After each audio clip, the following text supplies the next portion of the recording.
Sekitar awal tahun 2015, saya berkesempatan mengunjungi San Antonio, Texas dalam sebuah perhelatan akbar yang diadakan oleh kantor.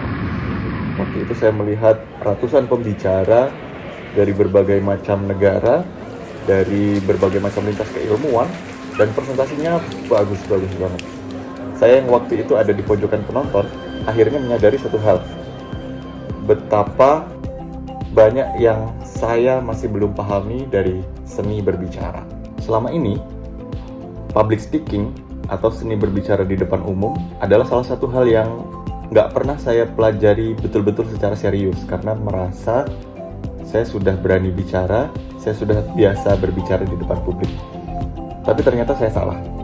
Nah, terlebih lagi setelah mengenal YouTube, nonton banyak channel, nonton presentasi di TED Talks, dan di kantor ngelihat presentasi para manajer, kok berasa ada yang beda. Mereka presentasinya kok lebih gampang dicerna, memberi kesan makna yang kuat dan berasa nyampe gitu pesannya. Akhirnya saya mengerti ada satu hal, skill yang sangat penting dalam kehidupan sehari-hari tapi suka kita abaikan, yaitu skill storytelling. Apa sih storytelling itu? Kalau kita cari definisi storytelling banyak banget bermacam-macam, tapi secara sederhana storytelling bisa diartikan sebagai cara komunikasi, menyampaikan pesan, menggunakan cerita atau narasi. Sejarah storytelling. Storytelling sendiri udah ada sejak zaman dulu banget, sejak manusia bisa berkomunikasi. Jejak-jejaknya bisa dilihat pada misalnya di gua-gua, ada gambar-gambar peninggalan prasejarah, terus hieroglif Mesir kuno. Lalu kemudian berkembang menjadi tradisi oral atau bercerita lewat suara ya.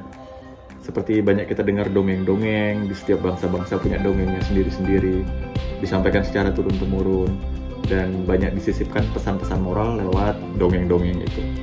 Kemudian berkembang lagi menjadi tradisi tulisan dalam skrip-skrip, naskah-naskah, kemudian dipentaskan secara teatrikal, kita lihat penampilan teater-teater, atau juga dipentaskan kayak seni wayang, dan seterusnya. Nah, di era digital ini berkembang lebih luas lagi, seperti yang sering kita lihat di misalnya di YouTube, podcast, ada event-event seperti TED Talks, dan bahkan kita sendiri juga setiap hari mengaplikasikan storytelling ini tanpa kita sadari, misalnya Insta Story, posting di Facebook, dan seterusnya. Nah, pertanyaannya kemudian adalah, kenapa storytelling penting? Kenapa skill bercerita itu penting? Karena dengan bercerita, pesan menjadi lebih tersampaikan. Kenapa pesan bisa lebih tersampaikan? Pertama, karena setiap orang punya cerita, dan manusia cenderung empati terhadap cerita manusia lainnya. Karena orang-orang tuh kepo dengan cerita manusia lainnya, makanya kalau ada ceritanya, orang bakal lebih tertarik.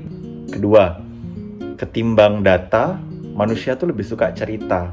Nah, ada salah satu artikel menarik di Forbes yang mengatakan bahwa numbers matters, but not as much as the storytelling. Angka-angka, data-data emang berguna, emang penting, tetapi kalah penting dibanding story-nya. Di situ dikasih contoh, misalnya angka 20%. 20% ini bisa dinilai sebagai kecil atau besar.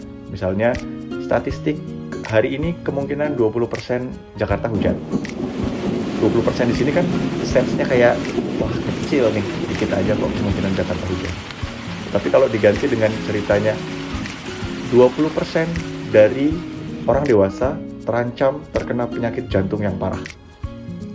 Ceritanya jadi beda nih, 20% menjadi angka yang seolah-olah besar. Wah, gila nih, 20% orang dewasa terancam sakit jantung. Jadi, data-data, angka, statistik kalah penting dibanding cerita. Ketiga, kebiasaan manusia itu memang sering mengkonstruksi makna. Jadi, ada sebuah penelitian psikologi yang menceritakan bahwa serangkaian responden diberikan gambar-gambar secara random. Ada misalnya lingkaran, segitiga, kotak gitu ya. Kemudian gambar-gambar simbol-simbol itu bergerak secara random, dan kemudian ditanya nih para responden itu. Responden itu kemudian menjawab, menceritakan seolah-olah, oh ini ada lingkaran, dua bergerak, kemudian ada segitiga menjauh. Itu adalah gambaran dari sekumpulan orang didekati sama satu orang, ternyata mereka nggak bisa akur dan seterusnya. Jadi manusia itu memang punya bawaan mengkonstruksi makna, punya kebiasaan untuk mengambil makna, makanya suka membuat cerita-cerita. Bagaimana membangun skill storytelling, membedah struktur.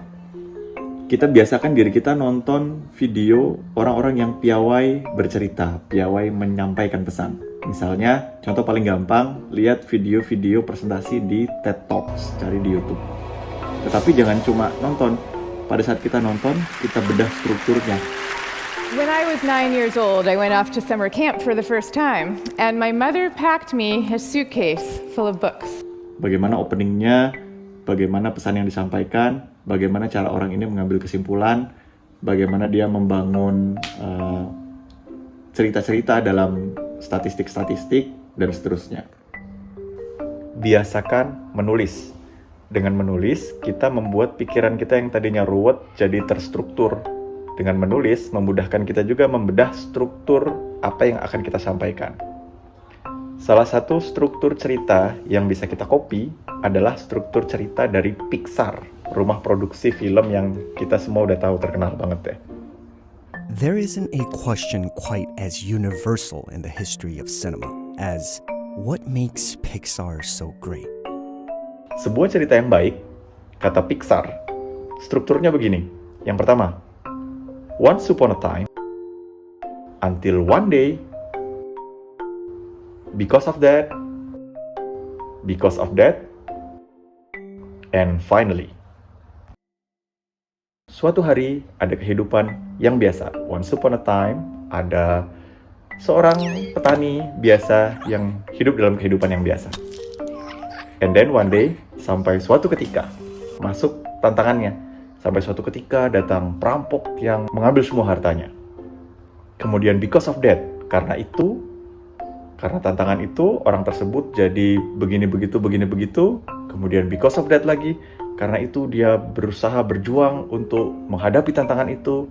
Kemudian ceritakan bagaimana dia struggling. Kemudian pada akhirnya, and finally, sampai pada ujung cerita. Akhirnya dia berhasil mengatasi tantangannya. Kemudian dengan biasa menulis, kita bisa melihat apakah pesan yang ingin kita sampaikan itu terlalu ruwet atau jelimet, lalu kita bisa sederhanakan. Jadi, biasakan cepat to the point. Yang keempat, praktek. Kita praktekkan dalam kehidupan sehari-hari, kita blogging, kita YouTubean, dalam kita presentasi, dalam kita ngobrol sama teman. Jadi, ilmu yang sudah ada bisa teraplikasikan. Dan yang terakhir adalah adaptif. Skill storytelling kita dengan terus-menerus praktek nanti akan menemukan gayanya sendiri. Dan kita nanti bisa jadi tahu bahwa cara bercerita di blog itu beda dengan kalau kita buat podcast misalnya. Cara kita bercerita di YouTube itu beda dengan kalau kita presentasi misalnya, dan seterusnya. Terima kasih sudah memantau sampai akhir. Mari kita sama-sama belajar storytelling, menyampaikan cerita dengan lebih baik supaya pesan kita bisa lebih mengena. Sampai jumpa di edisi-edisi berikutnya. Wassalamualaikum. Jangan lupa subscribe.